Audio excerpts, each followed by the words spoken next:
মৰমৰ ছাত্ৰ ছাত্ৰীসকল তোমালোক সকলোকে আমাৰ এই চেনেলটোলৈ পুনৰবাৰ স্বাগতম জনাইছোঁ। বহুতো ছাত্ৰ ছাত্ৰীয়ে প্ৰায়ে কুৱেশ্যন সুধি থাকে। নাজিৰা বেগমে সুধিছে, চোৱা কিমান পালে স্কলাৰশ্বিপ পাম ছাৰ প্লিজ জনাওক। এনেকুৱা ধৰণৰ বহুতো কুৱেশ্যন প্ৰায়ে হোৱাটছআপতো তোমালোকে সুধি থকা বা কমেণ্ট ছেকশ্যনত তোমালোকে সোধা বা আমাৰ অন্য আন কেইটামান চেনেল আছে তাতো তোমালোকে বহুতেই কুৱেশ্যন কৰি আছা। ঠিক আছে, গতিকে আজিৰ ভিডিঅ'টোত মই তোমালোকক জনাম যে কিমান নম্বৰ পালে তোমালোকে এই যিটো স্কলাৰশ্বিপ এই স্কলাৰশ্বিপটো তোমালোকে পাবা, অৰ্থাৎ 48,000 টকা তোমালোকে লাভ কৰিবা।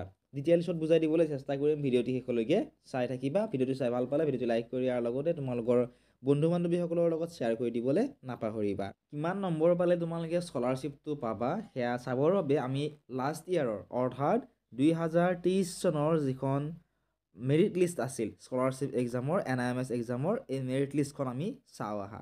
ঠিক আছে, এই মেৰিট লিষ্টখনত কিমান নম্বৰ পাওঁতে তেওঁলোকে স্কলাৰশ্বিপটো পাইছে ইয়াতে আমি গম পাম। ঠিক আছে, ইয়াতে চোৱা ধুনীয়াকৈ লিখা আছে। এই PDF টো যদিহে তোমালোকক লাগে তোমালোকে ডেছক্ৰিপশ্যনত দিয়া লিংকটোত ক্লিক কৰি আমাৰ ক্লাছ 8ৰ হোৱাটছআপ চেনেলত জইন কৰি ল'ব পাৰা। তাত তোমালোকক মই PDF টো দি দিম। ঠিক আছে, ইয়াতে লিখা আছে চোৱা, merit list of the national means cum merit scholarship examination 2023 held on 18/11/2023 Assam.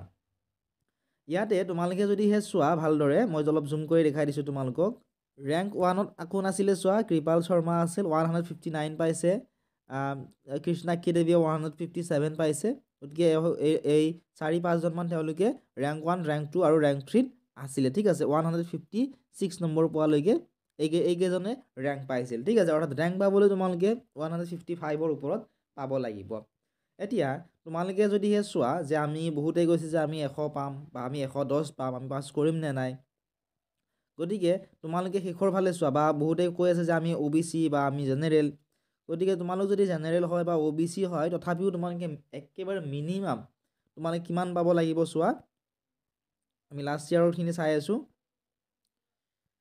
ইয়াতে তোমালোকে দেখিবলৈ পাইছা যে একেবাৰে মিনিমাম মাৰ্ক তোমালোকে 108। ঠিক আছে, একেবাৰে কম নম্বৰ পাইছিলে 108 নম্বৰ। 108 নম্বৰ পায়ো যোৱাবাৰ স্কলাৰশ্বিপ পাইছিলে। ঠিক আছে, তোমালোকে ইয়াত চাব পাৰিবা। হিয়ামণি কলিতা, নয়ন চাংমাই আৰু আমিনুল ৰহমানে পাইছিলে। ঠিক আছে, গোটেইকেইজনে 108 নম্বৰ গৈ পাইছে।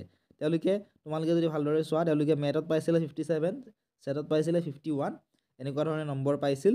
অৰ্থাৎ তোমালোকে যদি মিনিমাম, এইবাৰ যদি মিনিমাম পৰীক্ষাত তোমালোকে 110 পোৱা। ঠিক আছে, জেনেৰেলখিনিৰ কথা কোৱা নাই, OBC SC STৰ কথা কৈছোঁ। 110 যদি তোমালোকে পোৱা তেতিয়াহ'লে তোমালোকৰ স্কলাৰশ্বিপটো পোৱাৰ চান্স আছে। ঠিক আছে, তোমালোকে যিসকলে জেনেৰেলৰ আছা, জেনেৰেলৰ অলপমান নম্বৰটো বেছি লাগে। তোমালোকে মিনিমাম যদি 110 বা 12 তোমালোকে পোৱা তেতিয়াহ'লে তোমালোকৰ চান্সটো আছে এইবাৰ তোমালোকে স্কলাৰশ্বিপটো পোৱাৰ।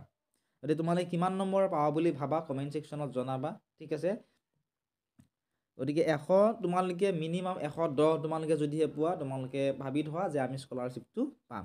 যদি 110ৰ কমত তোমালোকৰ আছে, তোমালোকৰ কিন্তু প্ৰায় চান্স কম আছে স্কলাৰশ্বিপটো পোৱাৰ কাৰণে। ঠিক আছে, এইখিনি আছিল আজিৰ এই ভিডিঅ'টিত। আশা কৰিছোঁ তোমালোকে বুজি পালা।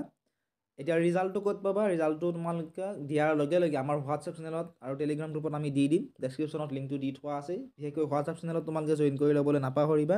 সকলোতকৈ আগত তোমালোকে তাত ৰিজাল্টটো চাব পাৰিবা।